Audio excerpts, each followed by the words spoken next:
अमित ने मुझे देखा और बोला कि okay what time do you want to show it. तो मैंने कहा मैंने नटराज स्टूडियो बुक किया है। उस वक्त सुबह के 9 बजे थे, वो तो कोई 11 बजे आए थे शूटिंग के लिए। 5 बजे तक मैंने कहा मेरे पास थिएटर है तो आप देख लें। तो उसने कहा ओके ओके कहा और फिर वो सारा दिन शूटिंग चल रही, लंच भी हो गया, 4 बज गए और मैं अंधेरे कोने में बैठा था। एक भरत रंगाचार करके उनके असिस्टेंट थे। तो भरत मेरे पास आया और बोला कि यार अमित के पास तू जाके खड़ा रहा, उसको तो पता भी नहीं, याद भी नहीं कि तू है। मैंने कहा यार अगर उसको पता भी नहीं, याद भी नहीं, तो मैं क्या उसको डायरेक्ट करूंगा और वो क्या मेरी डायरेक्शन लेगा। तो बेटर है रहने दो, खत्म हो जाएगा 5 बजे तक ये बात। मुझे अभी तक याद है 5 बजने में 20 मिनट थे और मैं बैठा हुआ था, मैं देख भी नहीं रहा था। तो सडनली एक मेरे कांधे पे हाथ पड़ा, मुड़ के देखा तो अमित बोला तूने कहा था 5 बजे तक बुकिंग है। मैंने कहा कहता चलो। तो अपनी गाड़ी में, उनकी वो वैन थी, उसमें हम लोग नटराज स्टूडियो पहुंचे और फिल्म देखी उन्होंने, मर्डर एट मंकी हिल। देख के मुझसे कहा कि when do we work together. तो मैं बहुत हंसने लगा। मैंने कहा अमित मेरी तो स्ट्रगल ही खत्म हो गई, चली नहीं स्ट्रगल। इससे पहले कि मैं बंबई स्ट्रगल करता, चलने से पहले मेरी स्ट्रगल खत्म हो गई। तो कोई मैंने बंबई में कोई खास स्ट्रगल किया नहीं, क्योंकि मेरे को मेरी उन फिल्मों ने जो मैंने बनाई थी। अच्छा, उसके बाद जो उससे भी ज्यादा इंटरेस्टिंग किस्सा है कि अमिताभ के साथ काम करने के लिए एक कहानी मैंने लिखी प्रशांत करके उन दिनों। तो उस वक्त टेलीविजन में एक मिस्टर शास्त्री थे जो जिन्होंने असल में मेरी जिंदगी बदल दी। उन्होंने मर्डर एट मंकी हिल देखी, गुरुदत्त अवार्ड मुझे मिला था, वो जूरी पे थे। तो उन्होंने ढूंढ निकाला मेरे को और मैं उनके पास गया। तो मुझे उन्होंने बड़े प्यार से कहा कि देखो मैंने तुम्हारी फिल्म देखी है और मैं तुम्हारी बहुत इज्जत करता हूं, तुम हमारे लिए फिल्म बनाओ।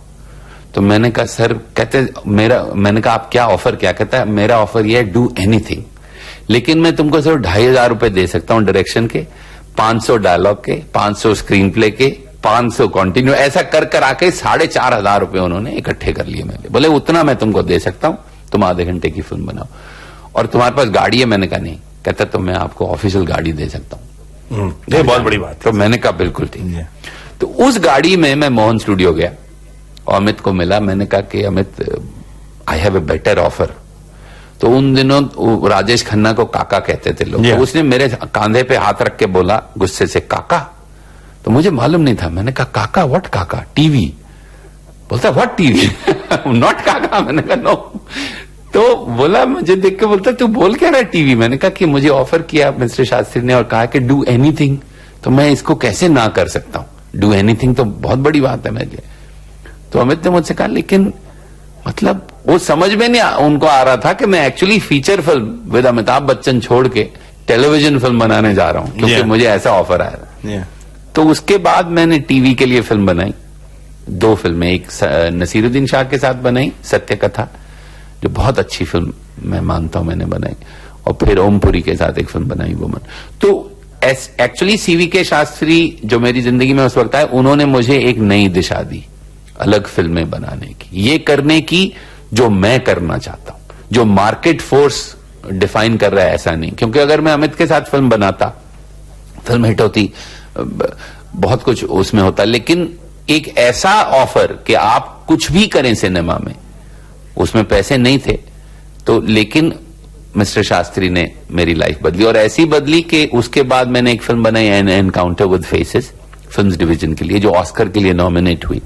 और वो फिल्म बनाने के पीछे भी मेरे बैंक के 117 रुपए थे। मैं बैंक में गया, 100 रुपए चाहिए थे, चेक काटा, बैंक मैनेजर को दिया, स्टेट बैंक ऑफ इंडिया। तो वो मुझसे बड़ा रूडली बोला क्लास के नहीं दे सकते 100 रुपए। मैंने कहा भैया मेरे पैसे क्यों नहीं दे सकते? कहता है आपके बैंक में 117 रुपए हैं, आप 100 ले लेंगे तो 17 रह जाएंगे। मैंने कहा तो रह जाएं 17। बोले नहीं, आपके पास चेकबुक फैसिलिटी है तो आपको 100 रुपए तो रखने पड़ेंगे। तो मैंने चेकबुक लौटा दी। मैंने कहा भैया ये भी ले लो, मेरे पास पैसे नहीं तो आप दे दो। तो वो उलझा मेरे से। तो मैं मैनेजर के पास गया, मैंने कहा this is I want to close account, मेरे पैसे हैं, मुझे आप दे दो। तो वो मैनेजर ने शराफत से मुझे 100 रुपए दे दिए। तो मैंने सोचा अब ये भी चलेंगे नहीं 100 रुपए ज्यादा, तो मैं फिल्म डिवीजन गया, सिर्फ पैसों के कुछ पैसे मिल जाएं। तो फिल्म डिवीजन में गया डॉक्यूमेंट्री बनाने के लिए। तो 4,000 रुपए मिले कि भैया अच्छा डॉक्यूमेंट्री बना लो। और ये एन एनकाउंटर विद फेसेस वो डॉक्यूमेंट्री है जो मैंने 4,000 रुपए कमाने के लिए बनाई थी, और 6 महीने लगे बनाने में। इतना काम मैंने उस पर किया कि 500-600 रुपए महीने मुझे मिले सिर्फ। और उसकी अगर आप देखेंगे कि उस फिल्म को अवार्ड्स आज तक फ्रॉम ऑस्कर नॉमिनेशन टू उसको 21 इंटरनेशनल अवार्ड्स मिले, तो उसकी अवार्ड मनी लाखों में। तो हार्ड वर्क किया मैंने उस वक्त भी, और सिर्फ अभी अजीब लगता है पीछे मुड़ के देखना कि कभी मैंने पैसे को फॉलो नहीं किया, कभी मैंने सिनेमा को धंधा नहीं समझा, लेकिन अच्छा काम करने से everything automatically everything came to me. तो विनोद जी अब आगे बढ़ें उससे पहले वक्त ने किया क्या हंसी से।